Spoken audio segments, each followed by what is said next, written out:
ओम परमात्मने नमः। श्री हनुमान सत्संग धाम ग्वालियर नित्य का सत्संग।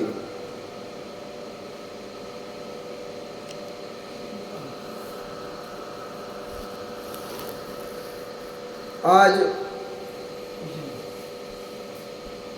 जिज्ञासा मोक्ष के 10 अंग साधन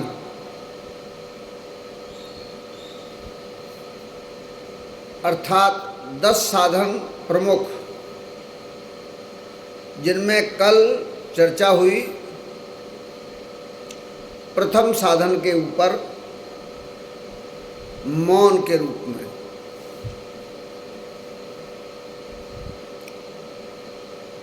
मौन का अर्थ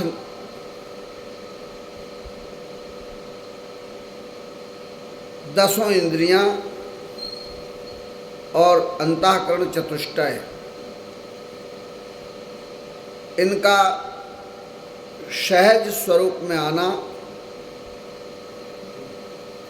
विकारग्रस्त अवस्था से अलग हो जाना, शांत हो जाना।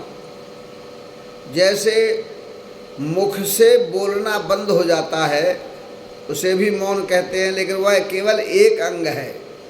ऐसे ही दसों इंद्रियां और अंतःकरण चतुष्टय, मन बुद्धि चित्त अहंकार, इनकी भी क्रियाशीलता इनके स्वभाव से न होना,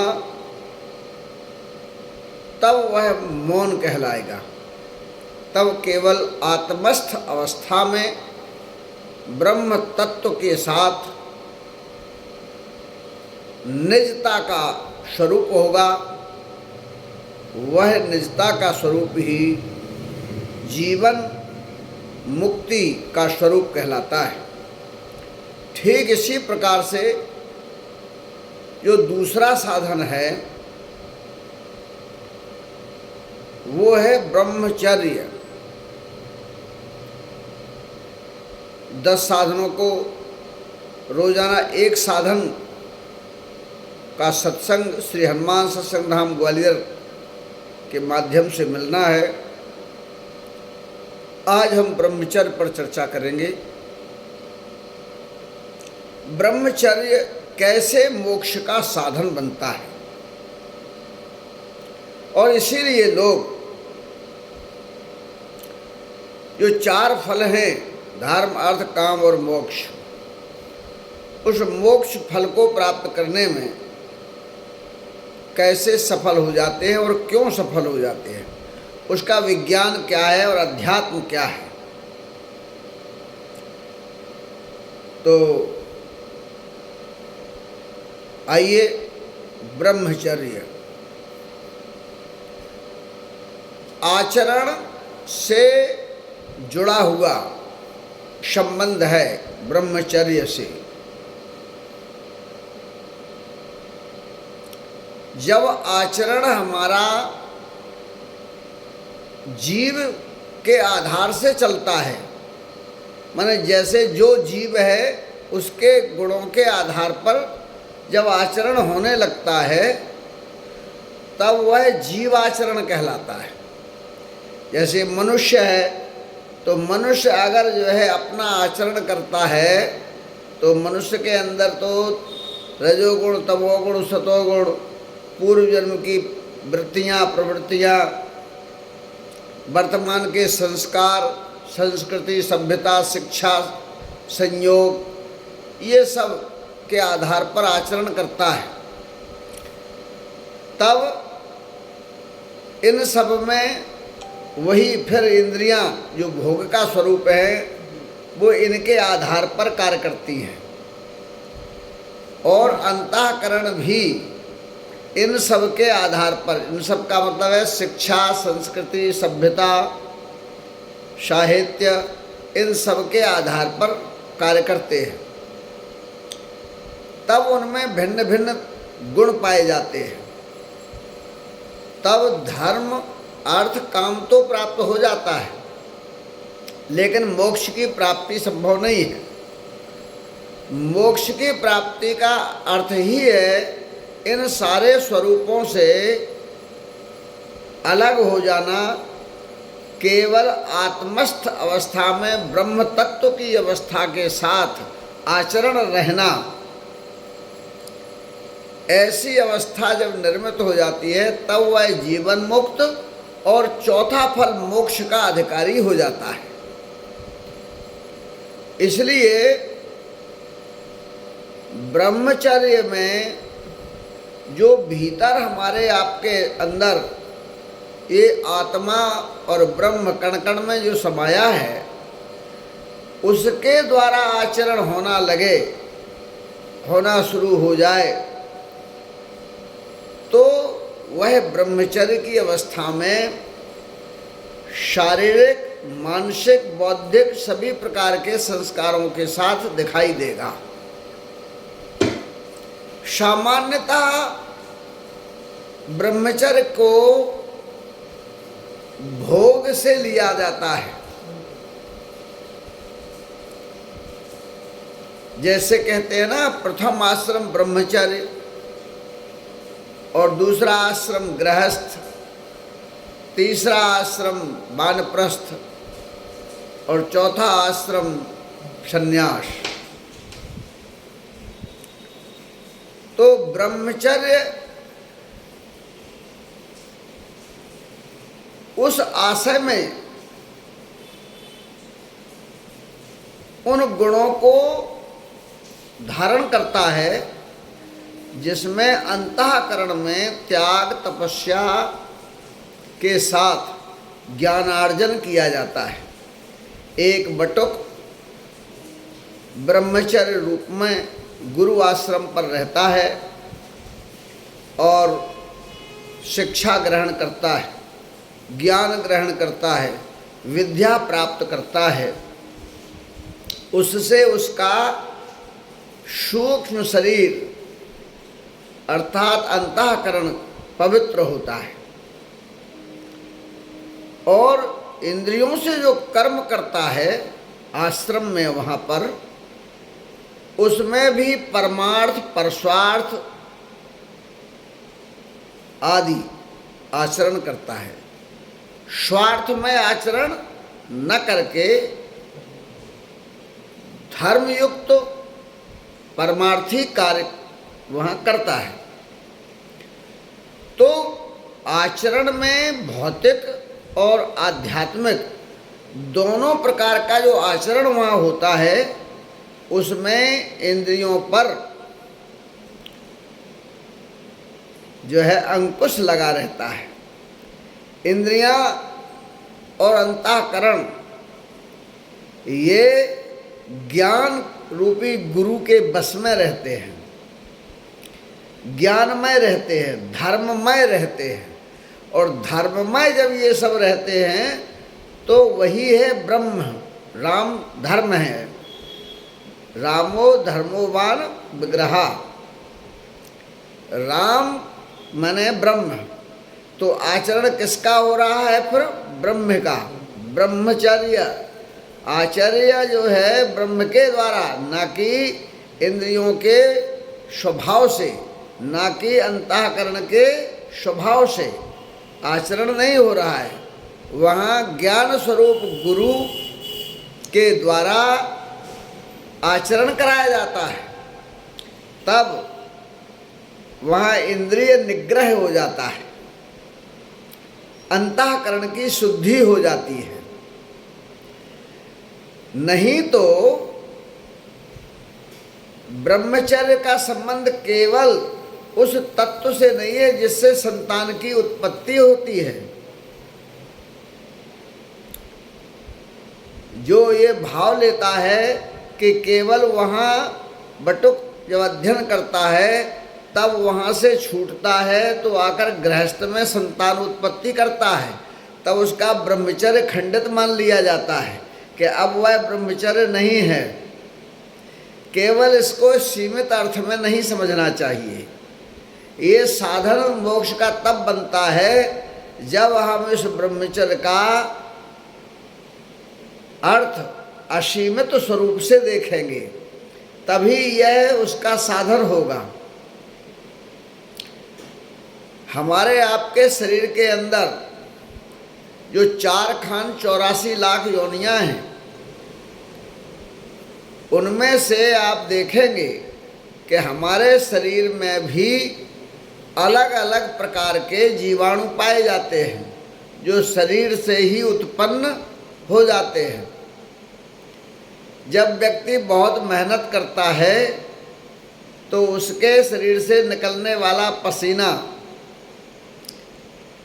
कपड़ों में अगर लग जाता है, गर्मियों में ज़्यादातर लोगों को देखने को मिलता है, तो वो जैसे कोई बैठ गया तो पिंडली के जो है स्थान में छप जाती है, पैंट में या कपड़े में, वस्त्र में सफ़ेद सफ़ेद दिखाई देता है।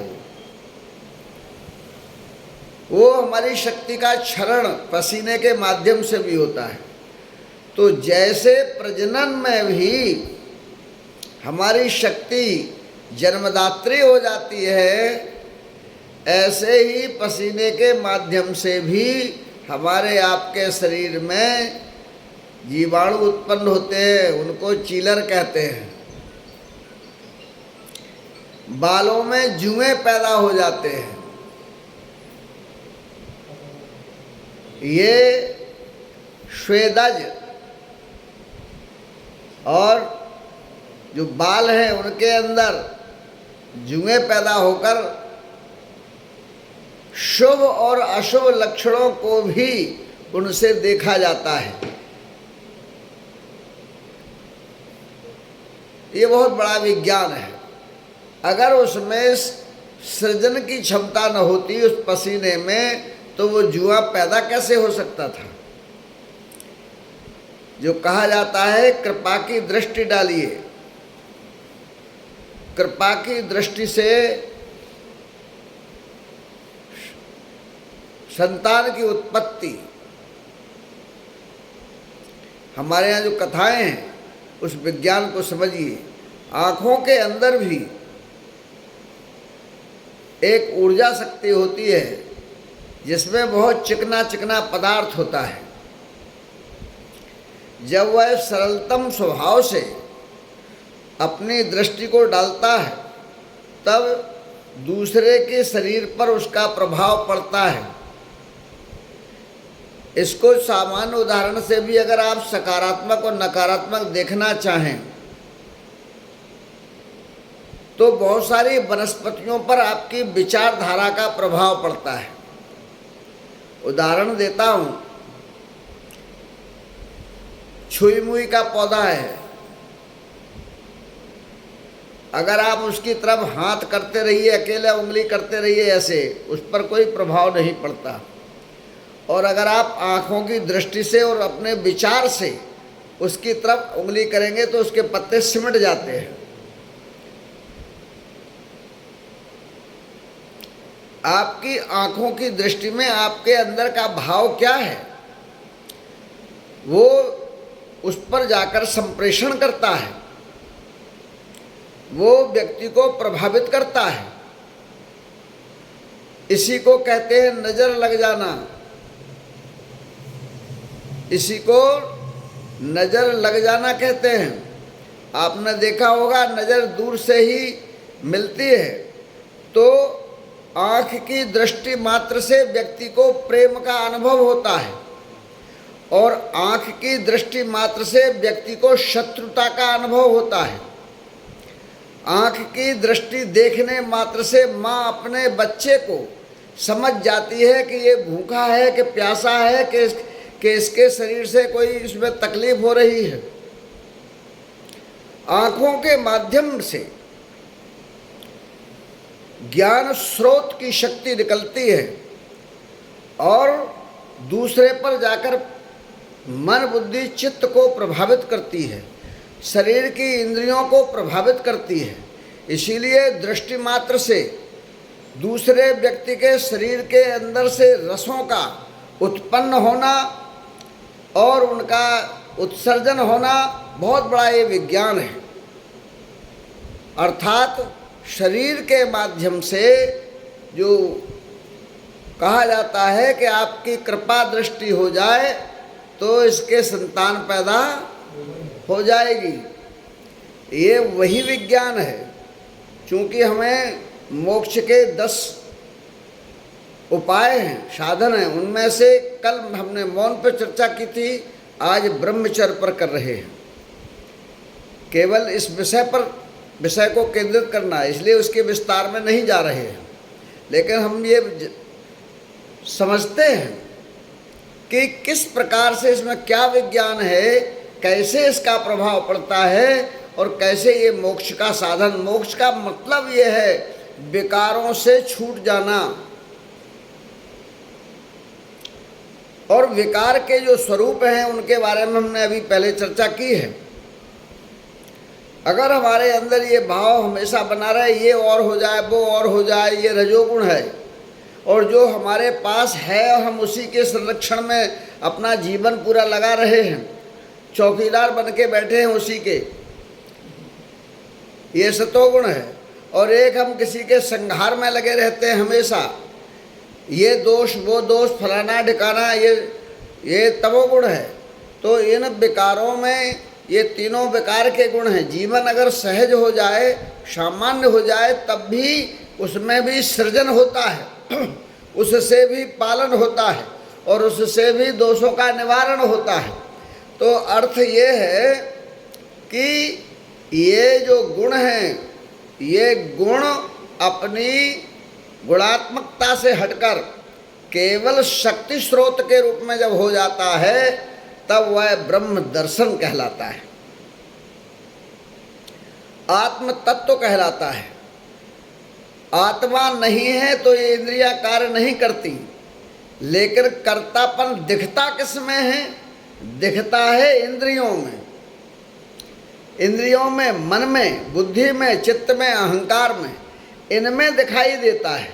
लेकिन सच क्या है? सच ये है कि ये इंद्रियों में ये गुण नहीं है। न आँख में देखने का है, न कान में सुनने का है। लेकिन आँखें देखती हैं, कान सुनते हैं। और आँखें होती हुए भी नहीं देख पाती, कान होते हुए भी नहीं। तब कहते हैं, डॉक्टर कहता है इसमें वो ऊर्जा नहीं रही, शक्ति नहीं रही, इसकी नसें सूख गई, फलाना ठिकाना। अर्थात वो शक्ति की जो बात करने लगते हैं, उसमय हो जाना, इसका मतलब कर्ता कौन है? वो शक्ति ही करता है, ये करता नहीं है। अर्थात गुण भी इंद्रियों में जो है वो उसी से है। तो जब उसी से है, उसमें हमारा भाव चला जाए, इंद्रियों के गुण से हमारा कर्म ना हो, तो वह ब्रह्म और आत्म और निज तत्वमय गुण कहलाता है। ऐसी अवस्था में पहुंच जाना यह मोक्ष का साधन बन जाता है। तो मैं ब्रह्मचर्य पर फिर लौट के आता हूँ। ब्रह्मचर्य के इस तरह से जो उपांग है, जिनके माध्यम से हमारी शक्ति का क्षरण होता है। केवल संतानोत्पत्ति में क्षरण नहीं होता। कोई ये कहे कि शादी उसने नहीं की और वो ब्रह्मचारी है, ये ब्रह्मचारी नहीं हो सकता। वो केवल शादी न करे, संतान की उत्पत्ति ना करे और अपने तेज को रोक भी ले, तो भी उतने मात्र से वो ब्रह्मचर्य नहीं कहलाता। ये अलग बात है कि मोटे रूप में उसको ब्रह्मचारी कहते हैं और लोग लिखने भी लगते हैं ब्रह्मचारी, जबकि उनकी वाणी से किसी भी प्रकार का ऐसा सृजन होना, ऐसा संरक्षण कृतित्व होना, ऐसा वाणी से संहार होना, अगर ये त्रिगुणात्मक रूप में वह वाणी मात्र है, ये मुख भी अगर इसमें इस प्रकार का है जिसमें ये गुण हो रहे हैं, तो वो ब्रह्मचारी नहीं है। कहते नहीं कि आशीर्वाद दे दीजिए महाराज, इसको ये संतान पैदा हो जाएगी। तो कौन सा आशीर्वाद होगा? वो जो गप ठप मारता होगा, उसकी वाणी से निकला हुआ क्या शब्द जो है, कहते ना कौओं के कोसने से ढोर नहीं मरते। तो वो कौन सा है जो ब्रह्म का आचर्य होगा, आचरण होगा, वो ब्रह्मचर्य कहलाएगा। और अगर इंद्रियों का आचरण होगा, किसी शत्रु के लिए गालियां देना, किसी मित्र के लिए आशीष देना, ये शत्रु भाव और मित्र भाव से जो भेद दृष्टि है, ये इस मुख में ब्रह्मचर्य का आचरण नहीं कहलाएगी। ब्रह्मचर्य के जो स्वरूप हैं वो इन सभी अंगों के माध्यम से केवल ब्रह्म तत्वमय, आत्म तत्वमय जब होने लगते हैं तब वह ब्रह्मचर्य की अवस्था बनती है। और तब इनके द्वारा जो आचरण होता है, चाहे वो आँख की दृष्टि हो, चाहे वो मुख का आशीष हो, चाहे वह हाथ का स्पर्श हो, जिसके माध्यम से शक्ति एक से दूसरे में ट्रांसफर होती है, जाती है, हस्तांतरित होती है।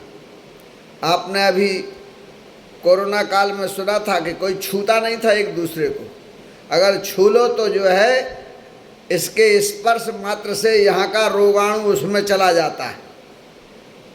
अरे रोगाणु जा सकता है स्पर्श से, तो वो भी जा सकता है पदार्थीय संज्ञा का गुण, जिससे ब्रह्म का आचरण होता है।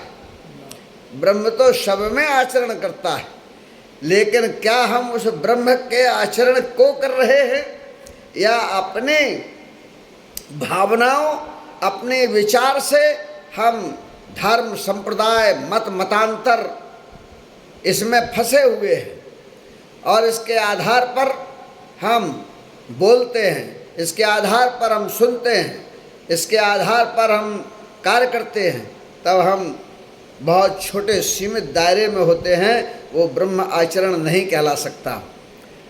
जब तक ब्रह्मानामय अज भगवंता व्यापक अजित अनादि अनंता, ऐसी अवस्थावान स्थिति जब आती है, ऐसा जब आचरण होता है जिसमें समत्व की अवस्था आ जाती है, जिसमें किसी एकात्म अवस्था उत्पन्न हो जाती है, जब ऐसा आचरण होने लगता है तो उसके शरीर के हर अंग से, रोम रोम से ब्रह्म का आचरण होगा। और ऐसा आचरण जब होता है तो वही ब्रह्मचर्य की अवस्थावान आचरण कहलाता है। उस ब्रह्मचर्य के आचरण से ही मोक्ष का चौथा फल प्राप्त होता है, क्योंकि उस समय उस आचरण से वह कर्ता, उसका तन नहीं रहता।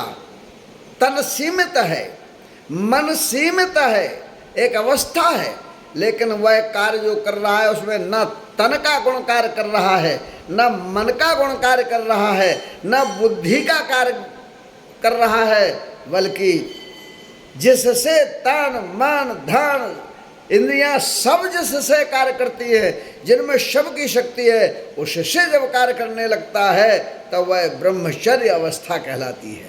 ऐसा ब्रह्म का आचरण उसके द्वारा होने लगता है। इस एक छोटे से ढांचे के द्वारा का आचरण फिर वो नहीं कहलाता है। इसलिए ब्रह्मचर्य के लिए ये सारी चीज़ें आवश्यक हैं, तब वो मोक्ष का साधन दूसरा बनता है। 10 साधन हैं, मैंने कल 10 साधन पर चर्चा की थी कि ये 10 हैं, और क्रमशः एक एक पर हम चर्चा करने के लिए यहाँ नित्य का सत्संग जो रोज होता है उसी में श्री राम कथा मीमांसा और जिज्ञासा समाधान, उसका अंतर्गत आज दूसरा साधन पर जो हम चर्चा कर रहे हैं, ब्रह्मचर्य। तो ब्रह्मचर्य आश्रम होना और ब्रह्मचर्य होना ये भी भेद है। आश्रम एक सीमित अवस्था है, उस सीमित अवस्था के भीतर उन गुणों को धारण करना, जिन गुणों को धारण करने से, जिन कृत्यों के माध्यम से, जिन कर्मों के माध्यम से ब्रह्ममय आचरण होना शुरू हो जाएगा। जब जन्म लेता है तब वो प्रथम संस्कार से ही विभाजित होने लगता है, बंटने लगता है। कैसे बंटने लगता है? जब माँ के गर्भ में आने के लिए होता है तो उसके पहले माता पिता के अंदर एक भाव पैदा होता है, एक विचार पैदा होता है, और वो भाव और विचार की क्या अवस्था है, कितनी संकुचित अवस्था है उसके अंदर, वैसी संतान गर्भ धारण में आती है। अगर उसके अंदर एक व्यापक विचार है तो उसके अंदर एक व्यापक ब्रह्म तत्वी शक्तिवान संतान उत्पत्ति होगी। और अगर वो पहले से ही हिंदू मुसलमान सिख ईसाई में फंसा हुआ है, उन विचारों से अगर उत्पन्न होगा तो उसके अंदर वह सीमित अवस्थावान गर्भ का धारण होना हो जाएगा।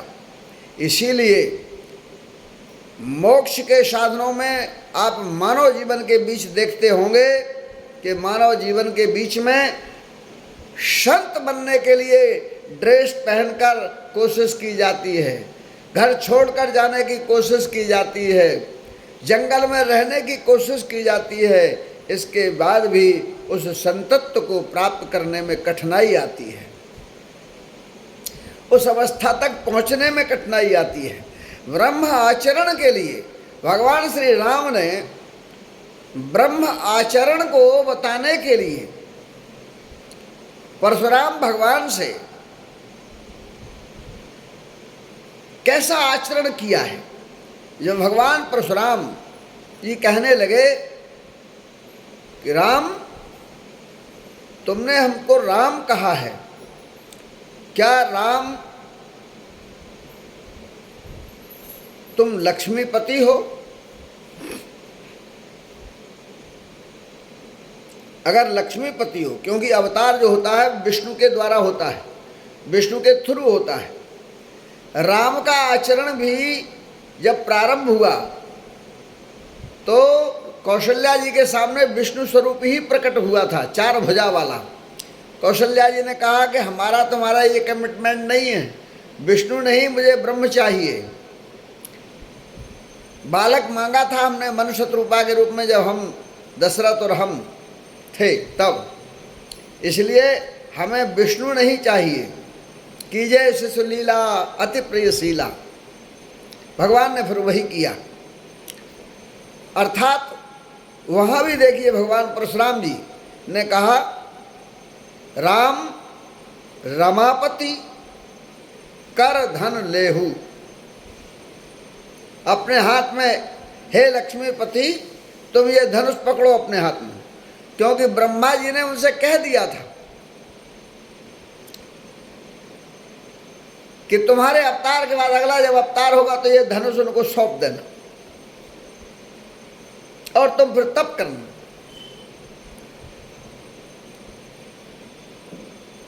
भगवान परशुराम ने कहा, राम राम रमापति करधन लेहु, खैंचहु चाप मिटे संदेहु। क्योंकि उस चाप को, उस धनुष को खींचने वाला प्रत्यंचा पर और कोई नहीं हो सकता। उसकी प्रत्यंचा केवल और केवल जो भगवान का अवतार होगा वही खींच पाएंगे। भगवान राम ने कहा कि मैं जो आचरण कर रहा हूं वो ब्रह्म का आचरण कर रहा हूं, और ब्रह्म आचरण में अगर हमने लक्ष्मीपति का आचरण कर लिया तो जो हमने मनु महाराज और शत्रुपा को वरदान दिया था ब्रह्म रूप में आएंगे, तो हमारे उस अवतार का क्या होगा। अभी तो लीला वो चल रही है, इसके बाद अयोध्या के बाद तब लीला भगवान की होगी आगे। अभी तो ये लीला हो रही है, जो बालक बनकर ब्रह्म रूप में बालक होकर आचरण करना है। तो यहाँ मैं लक्ष्मीपति नहीं बन सकता। तो भगवान ने क्या किया, वहाँ लक्ष्मीपति नहीं बने। भगवान परशुराम जी महाराज जो हैं उनने धनुष तो दिया, लेकिन राम ने चढ़ाया नहीं है। अगर चढ़ाते तो ब्रह्म नहीं हो सकते थे, ब्रह्म आचरण नहीं होता, ब्रह्मचर्य ब्रह्म का आचरण नहीं होता। वो तो वो किसका आचरण होता? लक्ष्मीपति का आचरण होता। अगर राम धनुष को पकड़कर और खींचते तो लक्ष्मीपति और भगवान परशुराम जी महाराज ये जान लेते कि ये लक्ष्मीपति ही हैं, तो दोनों को भ्रम होता और दोनों का आचरण ब्रह्मचर्य में नहीं हो सकता था। दोनों ही ब्रह्मचर्य आचरण कर रहे हैं, दोनों राम हैं। वो भी भृगुवंश में ब्रह्मचर्य आचरण को जो है अपना रहे हैं। यहाँ भगवान सूर्यवंश में अवतरित ब्रह्म के रूप में हुए हैं। इसीलिए छुअत चाप आपुन चढ़ गए, चढ़ाया नहीं है। अगर क्रिया होगी तो उसमें शरीर के इंद्रियों का बोध हो जाएगा, मन का अंतःकरण का क्रिया में संबंध जुड़ जाएगा, संबंध कारक क्रिया कहलाएगी वो। जिसमें संबंध कारक क्रिया न हो वही तो ब्रह्मचर्य है, वही तो ब्रह्म का आचरण है। यहाँ पर इसीलिए भगवान ने छुअत चाप आपुन चढ़ गए और परशुराम मन विस्मय भयु। भगवान परशुराम को आश्चर्य हुआ, धन्य है। तो इसीलिए फिर भगवान परशुराम जी ने जान लिया कि ये तो जगत के नियंता हैं, ये दोनों भाई ये जगत नियंता हैं। पहचान गए, समझ गए। बिन पग चले सुने बिन काना, कर बिन कर्म करिए विधि नाना, आनंद रहत सकल रस भोगी, बिन वाणी बक्ता बड़ जोगी। माने जो इसके बिना काम करता है। आपको लग रहा होगा कि ये चौपाइयों में इस तरह से ब्रह्म की परिभाषा बता रहे हैं। क्या ऐसा ब्रह्म होता है जो बिना मुंह के बोलता है, बिन पग चले बिना पैरों के चलता है, बिन पग चले सुने बिन काना बिना कान के सुनता है, बिन कर कर्म करे विधि नाना बिना हाथों के कर्म करता है? क्या ऐसा होता होगा? अरे भाई होता है। कैसे होता है? पहले अपने से ही समझ लो। आपको जब सपना होता है तब आपको खुद मालूम है कि आप अपने शरीर को खाट पे डाल दिया है, पलंग पर, और आप सो रहे हो। और जब आपको सपना होता है तब स्वप्न में क्या आप ये नहीं देखते कि चल रहे हैं, खा रहे हैं, रो रहे हैं, हंस रहे हैं, अच्छा बुरा अनुभव करते हो, चलना का, फिरने का, बोलने का, चालने का, सुनने का, सब करते हो। तो वहाँ जबकि आपका शरीर तो चारपाई पे पड़ा है, ये शरीर तो चल ही नहीं रहा, कर ही नहीं रहा, तो फिर वहाँ कौन कर रहा है? और खुद में ही, अपने ही निजता में, अपने में ही अपना का अनुभव होता है उस स्वप्न में। ठीक इसी प्रकार से इसके और आगे की अवस्था है आपकी अपनी स्वयं की, जिस अवस्था में ना आप जग रहे हो, ना आप सो रहे हो, ना आप सपना देख रहे हो, इसके बाद भी आप हो और आप कर रहे हो और आपके द्वारा हो जाएगा और होता रहेगा। ऐसा आचरण जब होने लगता है तो वह ब्रह्मचर्य अवस्था को धारण कर लेता है, ब्रह्म का ही आचरण होता है उस समय। वो अभी सपने में तो ब्रह्मचर्य नहीं है वो, क्योंकि स्वप्न में हमारा स्थूल शरीर पड़ा है लेकिन सूक्ष्म शरीर से कार्य हो रहा है, इसलिए वहाँ ऐसा होता है। लेकिन यहाँ राम जी ने क्या किया है? राम ब्रह्म का अवतार है, इसलिए भगवान राम ने छुअत चाप, जैसे छुअत माने स्पर्श, जैसे हमारे आपके शरीर के अंदर स्पर्श रूप में आत्मा है, स्पर्श रूप में शक्ति है, स्पर्श रूप में ब्रह्म है, लेकिन कर्ता कौन दिखाई देता है? ये इंद्रियां करती दिखाई देती हैं। ऐसे ही वहाँ पर उल्टा हो जाना चाहिए। यहाँ कर्ता ये दिख रहा है, जब कर्ता वह हो जाता है वो ब्रह्मचर्य है। ऐसी स्थिति में जब हो जाता है तब उसको ब्रह्मचर्य कहते हैं। और ऐसा आचरण जीवन में आना चाहिए। इसके लिए तमाम साधन और भी हैं। ब्रह्मचर्य कैसे होगा इसके बारे में भी हम आपको आगे बताने वाले हैं। अभी साधन के रूप में इस पर हमने चर्चा की है। अगले प्रसंग में कल आपको पुनः अगले साधन पर चर्चा करेंगे। बहुत बहुत शुभकामनाएं देता हूँ। धन्यवाद।